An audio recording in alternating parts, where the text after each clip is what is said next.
오늘은 우리가 어버이 주일이라는 이름으로 주일을 지킵니다. 그런데 주일날 예배 어떤 주일이라고 앞에 이름을 붙일 때 우리가 뭐 부활주일, 추수감사주일 이런 거는 괜찮은데 어린이주일, 어버이주일, 뭐 한국광복기념주일 이런 식으로 붙이는 거에 대해서 제가 좀 조심스럽습니다. 왜냐하면 예배에 대한 어떤 중심은 하나님께 있는데 우리가 그 예배를 어린이주일, 어버이주일이라고 우리가 이름을 붙일 때 혹시 이게 하나님을 향한 초점이 혹시 또 다른 것에 우리가 가 있을 수 있기 때문에 우리가 좀 조심스럽게 우리 이야기하기도 하는데 뭐 그렇다고 해서 그런 이름을 붙여서 예배를 드리는 것은 잘못된 것이라는 그 표현은 아닙니다. 때로는 뭐 생일 감사 예배 뭐 그런 것도 우리가 하고 장례 예배 이런 예배를 하지 않습니까? 근데 이름은 그 이름을 붙이지만 예배라는 그 중심에는 오직 하나님께만 우리가 집중을 하고 중심을 맞춰야 된다는 것, 그것만 우리가 잊지 않으면 될 것 같습니다. 그런데 오늘 우리가 어버이 주일이라고 지킨다고 한다면 어버이 주일을 통해서 또 하나님께 어떻게 우리가 예배를 드리고 하나님 말씀에 있는 그 뜻을 어떻게 우리가 묵상하느냐, 우리가 그것을 또 깨달으면 되거든요. 한국의 어버이날이 되면 학교에서 이제 카네이션을 만듭니다. 카네이션을 만들어서 집에 가서 부모님의 가슴에게 그 카네이션을 달아드립니다. 그래 달아드리면서 항상 하는 단골 멘트가 뭐냐면 이 다음에 제가 돈을 많이 벌면 아버지 엄마 제가 호강시켜 드릴게요. 제가 어릴 때 그랬습니다. 돈을 많이 벌면 호강시켜 드릴게요. 근데 지금도 그러고 있는 겁니다. 아직까지 돈을 호강시킬 만큼 돈을 많이 못 벌었는가. 근데 저희 집 애들이 이제 제가 결혼을 해서 아이를 낳고 아이들에게 그 어버이날이 되면 편지를 받고 선물도 받습니다. 근데 편지를 보낸 걸 모아놓았거든요. 그걸 읽어보면 우리 둘 다가 단골 멘트로 뭐냐면 나중에 돈 많이 벌어서 호강시켜 드릴게요. 그래서 그걸 보면서 야 어떻게 멘트가 똑같을까? 제 어릴 때나 지금 우리 아이들이 할 때나 똑같은 겁니다. 그러면 보면서 언제쯤 내가 이 아이들에게 호강받을 만큼 뭔가를 얻을 수 있을까? 제 모습을 보면요. 아, 그 기대는 버려야 되겠구나 하는 생각이 드는 겁니다. 오늘 우리는 마더스데이라고 이렇게 마더스데이에 우리가 예배를 드리지만 우리가 어버이 주일로 우리가 보냅니다. 오늘 이 본문 말씀을 통해서 우리가 묵상해야 될 것은 하나님께서 우리에게 말씀하신 부모에게 효도해야 한다. 그런 효라는 것이 어떤 것이고 또 그 효라는 개념을 성경에서 우리가 다시 한번 묵상하면서 이걸 우리의 신앙에서 어떻게 적용해야 될 것인지 그것을 돌아볼 수 있는 그런 시간이 되었으면 좋겠습니다. 먼저 오늘 잠언 말씀, 우리가 읽은 그 본문 말씀은 이렇게 시작하고 있습니다. 22절 말씀을 우리가 다 같이 한번 읽어보겠습니다. 시작. 너를 낳은 아비에게 청정하고 내 늙은 어미를 경히 여기지 말지니라. 아멘. 여기 보면 잠언 말씀에서 이야기하는 부모의 정의가 나와 있습니다.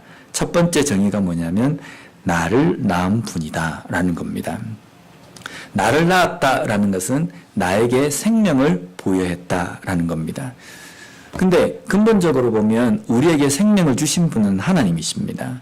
근데 그 하나님께서 우리에게 부모를 통해서 우리에게 생명, 이 세상에서 태어나고 이 세상에 살 수 있도록 해 주셨다라는 겁니다.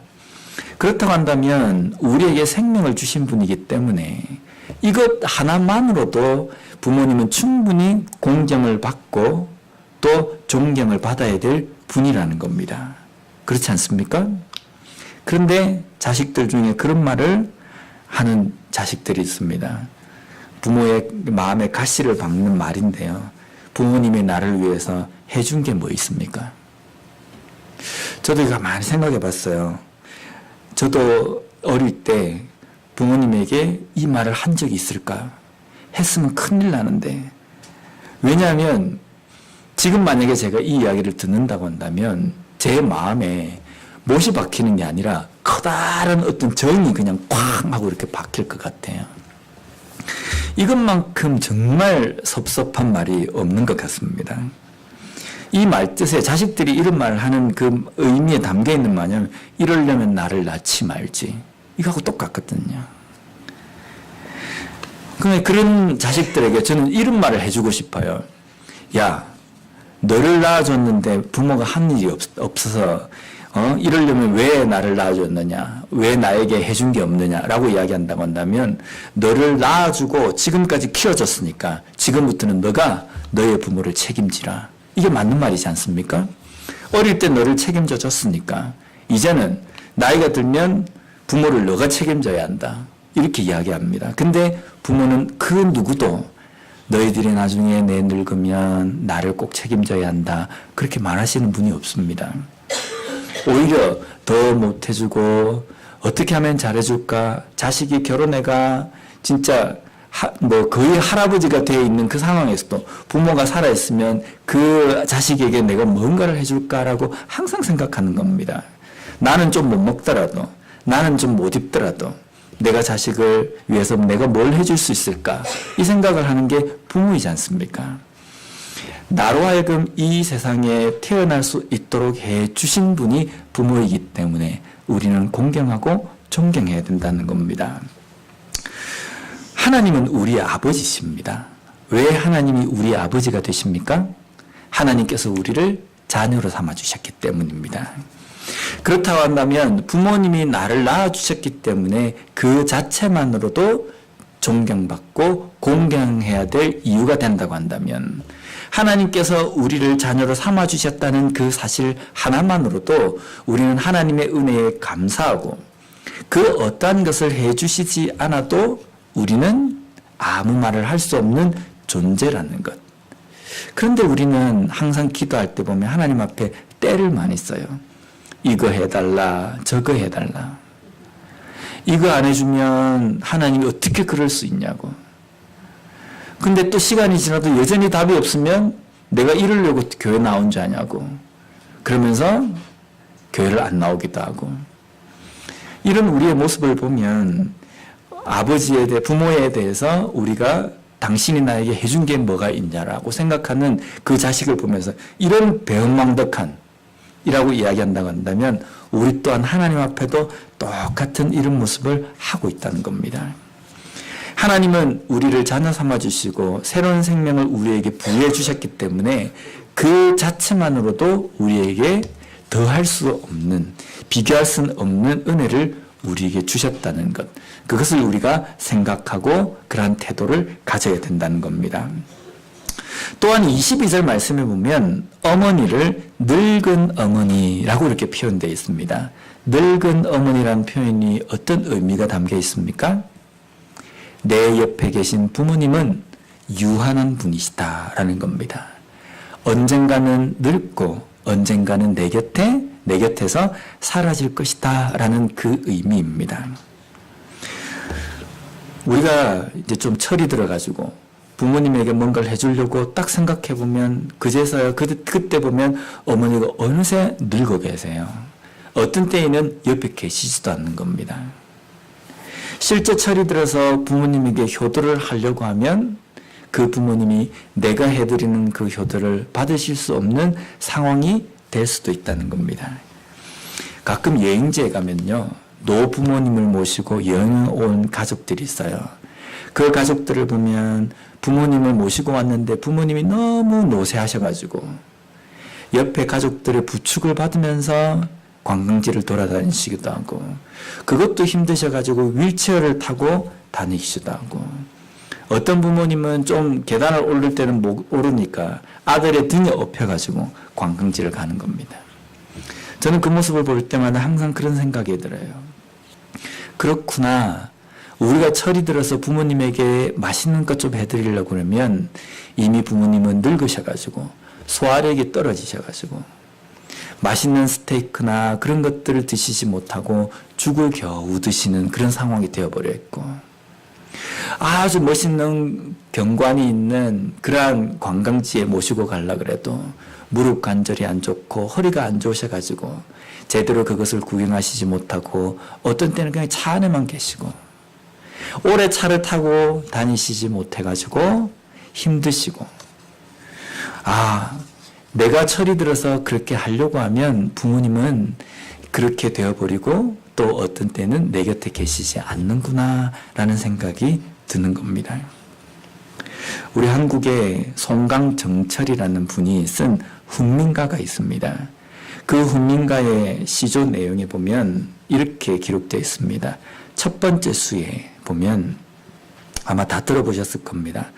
아버지께서 나를 낳으시고 어머님께서 나를 기르시니 부모님이 아니셨다면 이 몸이 태어나 살 수 있었을까? 하늘같이 끝이 없는 은덕을 어떻게 다 갚으리까? 오늘 우리가 읽은 본문 첫 절 말씀에 나와 있는 내용과 비슷합니다. 그리고 네 번째 수에 가서는 이렇게 이야기합니다. 어버이 살아실 제 섬기기란 다하여라. 지나간 후면 애달다 의하리. 평생에 고쳐 못할 일이 이뿐인가 하노라. 우리가 이 땅의 삶을 살아가면서 어떤 일이든지 시간이 지나서 되돌려서 후회가 되어서 되돌려서 할 수 있는 일은 많이 있습니다.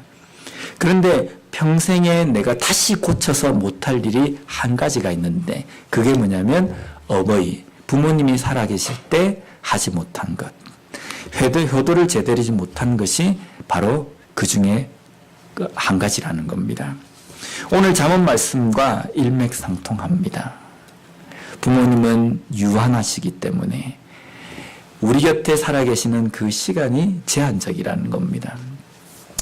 저는 어릴 때 이런 생각을 했습니다. 나이가 들면 나는 저 어른처럼 몸이 저렇게 둔하게 늙지는 않겠다. 자기 관리를 열심히 해가지고 나는 빠릿빠릿한 어른이 되겠다. 이 생각을 했어요. 근데 요즘 저희 아이들에게 그런 이야기를 많이 듣습니다. 좀 자기 관리 좀 해요. 왜 배가 그래 튀어나오고 왜 그렇게 뭐 할 때마다 소화가 안 되니 어디 관절이 안 좋니 막 이러면서 애들이 이야기를 해요. 그런 걱정을 끼치는 부모가 되어 있습니다. 근데 가만히 저도 이제 생각해 보면 저희 어머니에게 그런 이야기를 많이 했거든요. 아버지는 제가 대학 때 돌아가셨기 때문에 어머니만 모시고 이제 같이 살면서 어머니에게 그런 이야기를 많이 한 겁니다. 어머니는 항상 아프세요. 항상 아프니까 옆에서 보면 아프다는 이야기를 들으면 막 이렇게 신경이 쓰이기도 하고 때로는 좀 이렇게 짜증도 나기도 하는 겁니다. 어떻게 자기 관리도 못 하다가 항상 저렇게 아플까? 소화도 잘 안 되면서 왜 항상 먹었다면 그냥 속도 안 좋고 소화가 안 된다고 이야기할까? 근데 제가 부모가 되어가지고 가만히 생각해 보니까 어머니가 그렇게까지 되어버린 것은 모든 에너지를 자기 관리하는 데 쓴 것이 아니라 자식을 위해서 썼기 때문이라는 겁니다. 모든 그런 힘과 모든 여력을 자기 자신을 위해서 썼다고 한다면 얼마나 다 풍족하게 누리고 풍족하게 살 수 있었겠습니까?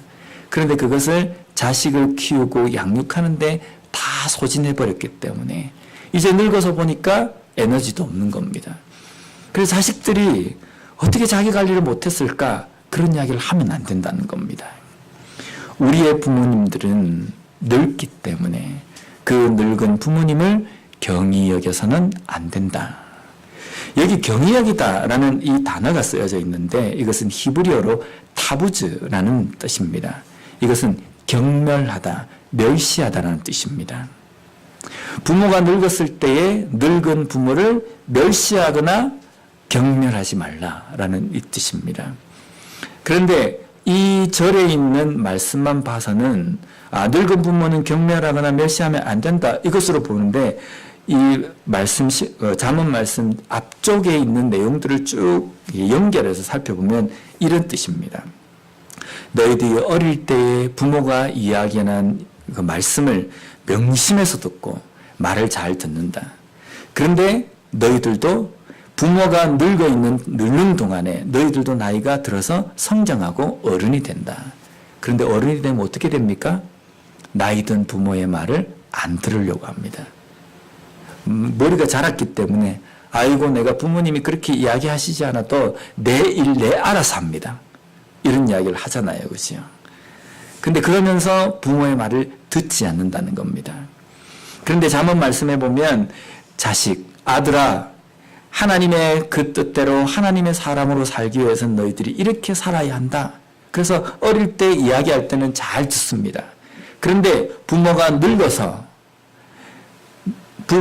있을 때 너도 어른이 되어서 이제 머리가 좀 자랐을 때 그럴 때에도 부모님이 말했던 말을 멸시하거나 경멸하지 말라는 겁니다. 이 뜻은 뭐냐면 부모가 너에게 가르쳐줬던 하나님의 그 말씀을 잊어버리지 말고 끝까지 붙들며 살라라는 그 말이 여기에 담겨 있는 겁니다.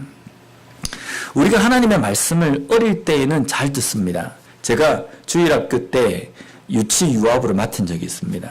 전도사 때예요. 근데 그 아이들에게 설교를 하잖아요. 그러면 뭐 별다른 시청각 교육이 없이 잘 설명을 합니다. 지옥에 대해서 설명을 하는데 막 이야기를 하면요. 애들이 갑자기 인상이 확 이러시면서 막 어떤 때는 애들이 막 이러고 있는 겁니다. 막 설명을 하게 되면 맛있는 것 이런 거 설명하면요. 막 애들이 실제 먹는 것처럼 막 들어요. 그 애들 보면서 재밌기도 하고 아주 예쁘기도 합니다. 어릴 땐 그렇게 설교 말씀을 딱 이게 이야기하면 잘 들어요. 근데 초등학교 지나서 중학교 딱 이러면 중학교 딱 중등부를 맡아서 설교를 하면요. 설교하다가 애들이 질문을 막 해요. 그게 아니던데 이러면서 이야기를 해요. 설교 시간에 그럽니다. 고등부 애들은 어떻게 하는지 아십니까? 삐딱합니다.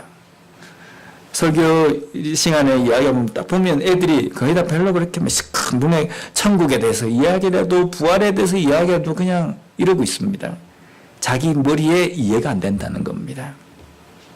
우리가 하나님의 말씀을 듣는 것은 머리가 좀 자라서 내가 어떤 사고가 되고 어른이 되어서 나도 어느 정도 지식이 있기 때문에 나는 이제 하나님 말씀을 듣지 않아도 된다 이렇게 생각하지 말라는 겁니다.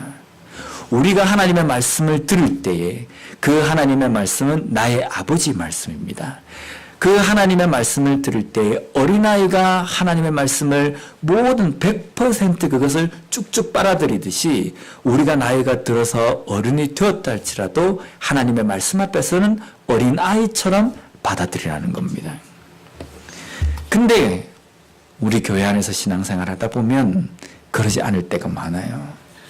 그래서 그게 아닙니다 라고 이야기를 해도 어떤 성도님들은 목사가 하는 이야기가 잘못됐다라고 이야기합니다.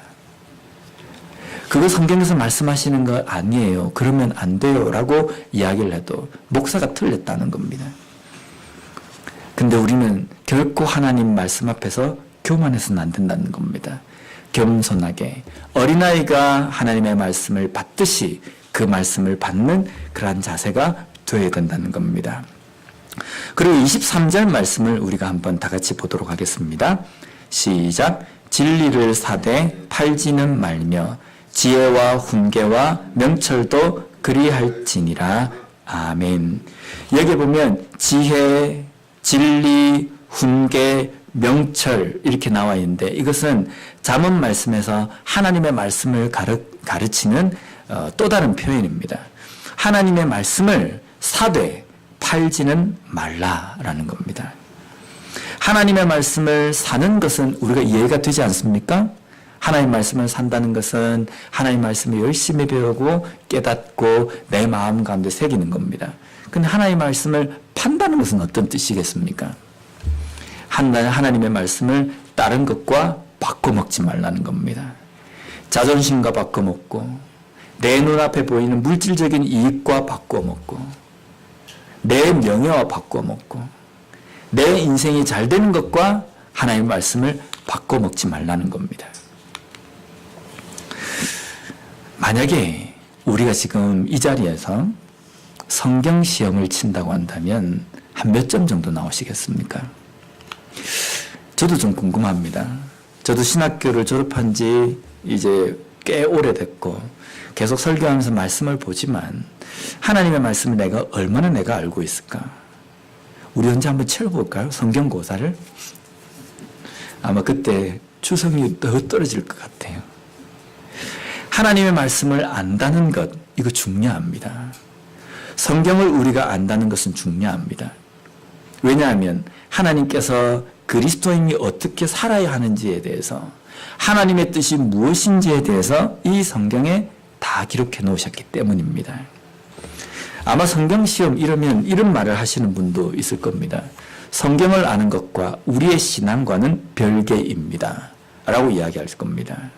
성경 많이 안다고 신앙생활 잘합니까? 예, 그렇진 않습니다. 성경을 많이 안다고 신앙생활 잘하는 것은 아닙니다. 그렇다고 한다면 신앙생활을 잘하는 사람은 성경을 아는 것에 대해서 열심이라는 겁니다. 왜냐하면 우리가 신앙생활 제대로 하려고 한다면요, 우리 신앙의 어떤 설명서, 지침서인 이 성경을 소홀히 해서는 제대로 된 신앙생활을 하지 못한다는 겁니다. 그렇기 때문에 우리가 하나님의 말씀 성경을 우리가 아는 데에 열심을 내야 된다는 겁니다. 하나님께서 우리에게 성경을 왜 주셨습니까? 목사가 설교할 때 참고하라고 주신 겁니까?